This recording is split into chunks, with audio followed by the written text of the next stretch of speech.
Okay, so I just finished mostly installing the high flow catalytic converters on this Viper. As I mentioned in the first video, this came with a catless exhaust. So from the exhaust headers all the way out, down, along the side, and out to the back, it's a full Belanger exhaust system. It's very, very nice. But it came with a straight pipe setup. So there's not only no muffler, but also no catalytic converter. So I had to install those. The first step in doing that is to take off this side sill here. There's videos about how to do it, but it's actually pretty easy to take this off. You have these two screws here. Even though it looks like a bolt, is actually a screw. It's like a self-tapping screw. So there's two there. And then when you open the door on the side sill, there's four little covers. You pop those off, and there's another four screws there, and then another four underneath. And those all take a 8mm socket. So you just take those all off, and you make sure you have some kind of padding underneath.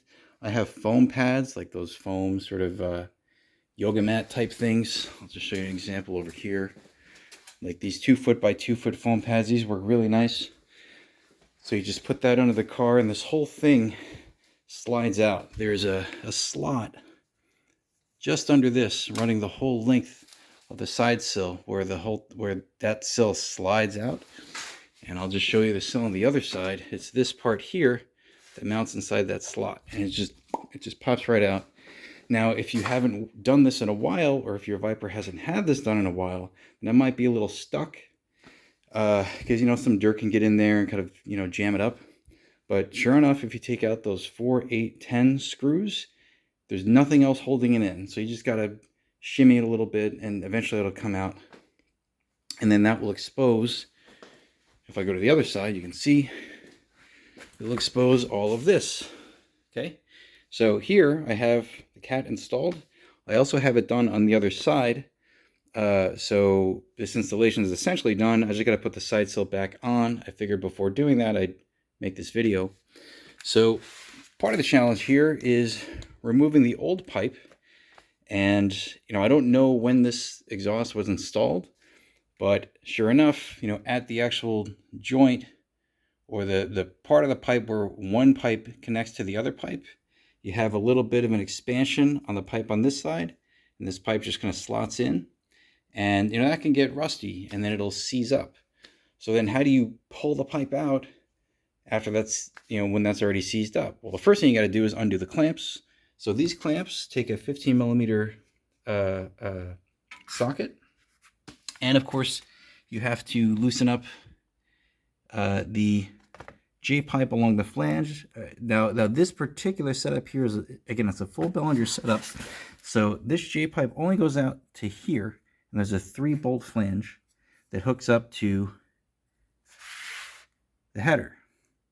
Okay, now on the stock header, this J-pipe would go further back, and you'd have to lift the car to undo a clamp instead of 3 bolts here on a flange setup. So this is actually much easier. I don't have to lift the car to do this work, thankfully.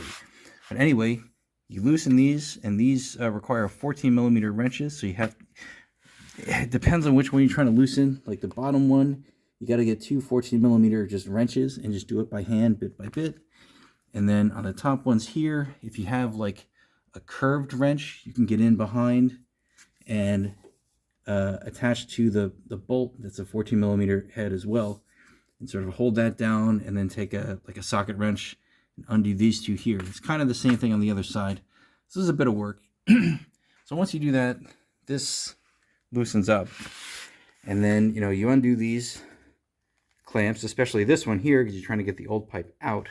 So you loosen that one up, and then you push this over, and then if there's any rust or anything here, first thing I did is I hit it with PB Blaster, and I let it sit there for a little while.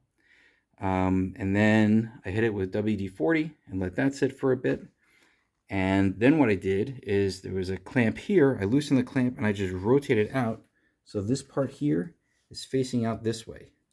And then you just get a rubber mallet, and you whack it from this side to put a force this way to gradually pull this pipe out. You got to hit it pretty hard. So, this isn't exactly, it's not plug and play, let's say. It takes a bit of grunt work. So if you hit it hard enough, eventually you start to see this slide out, and eventually you can kind of shimmy it out and then get this whole assembly out. Now, of course, again, this is what I've replaced, or this is the new stuff. The old stuff is this straight pipe setup right here. Okay, so this is the passenger side, that's the driver's side. So this is the J pipe, and then this is the pipe that went in, and you can see there's a bit of rust here where it kind of seized up against the other pipe.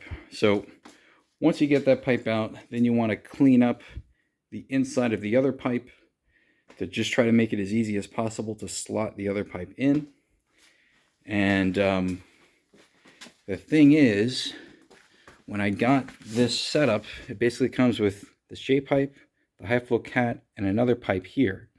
And if you put everything in, and it does take a lot of effort to slot the pipe into each other pipe, especially this one here, it ends up being a little bit too long, and that's possibly for a few reasons. I mean, on the one reason is when this pipe pushes in, it only goes in about this far. Okay, so that's, I don't know, maybe 2 inches or so, inch and a half. And same for this pipe here. This pipe doesn't go in that far. The way the pipe is contoured on the inside, it kind of closes off a bit after about, maybe an inch or so. Now, if you push that in all the way on all these pipes, you can't even get this J pipe in. It's going to be sort of out here somewhere. So what I ended up having to do, at least for these pipe links, I had to cut this pipe a little bit by maybe about ½ an inch or so.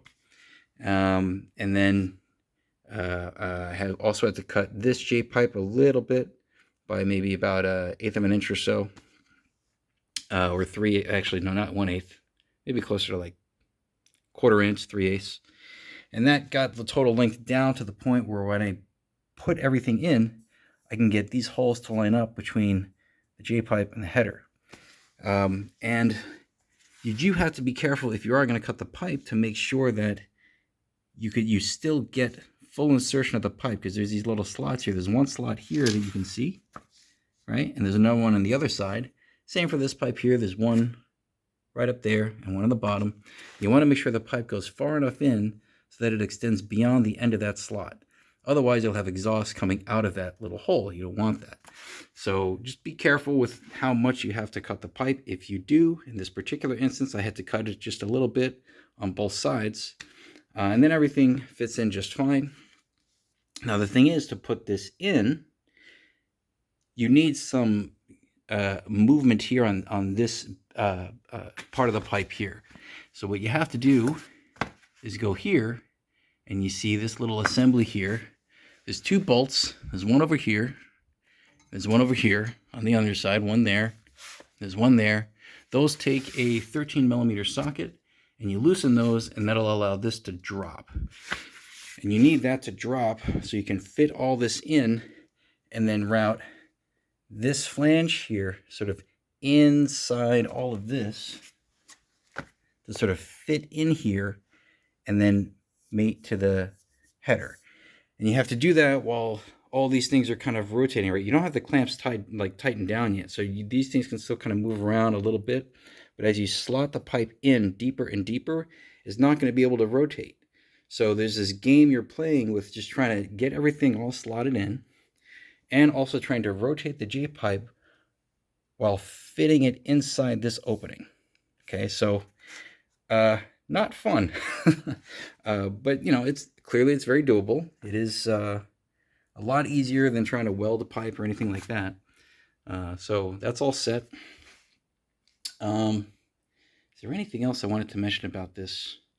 Not really. I mean, the quality looks good. I don't have any real complaints here.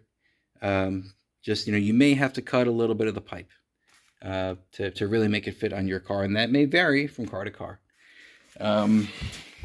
Yeah, so with that done, I just have to put this side sill back on, and then after that, I have to put these sill protectors back on. Basically, this came with aluminum sill protectors that go on the top of the side sill. And it's a 2-layered structure. So there's this sort of plastic piece here, and that mounts with double-sided tape to the side sill, and then there's an aluminum piece that goes over that.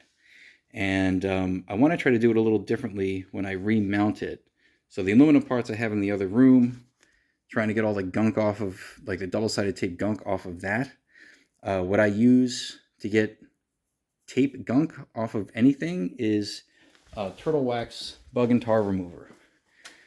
This stuff works really well. Okay, I've been using this on my RC cars for years to clean up chassis, and it works just as well on this. So like taking off the double-sided tape, that's just a manual job. You got to, you know, really work at that. But like this sort of black tape gunk here, that you can't really use a scraper to get it off. So you put the bug and tar remover on there, you let it soak for a bit, and then you can scrape it off without too much effort. It really, really helps a lot. So I have to do that on this guy and that guy, and then the two aluminum sill protectors, and then I can remount it. I'm thinking that I'll mount this one with mounting tape, because this will go on the bottom. And then with the aluminum plate, I'll probably mount that with Velcro, because you can see here, these 4 holes, these are the holes that you need in order to undo the screws under the door here to take out the side sill if you end up having to do it again. But the aluminum plate that goes over that doesn't have those holes. So if for whatever reason I need to get back into this, I want to be able to take that aluminum plate off without pulling off all this tape and making it a royal pain. So I'm gonna probably do Velcro on the aluminum part, and this I'll mount with normal mounting tape. Yeah, so once that's all done, I can get it inspected, and with the cats on there, it should, fingers crossed, pass the emissions inspection, and then I can get it officially on the road in New York State. So yeah, that's it for now. Thanks for watching.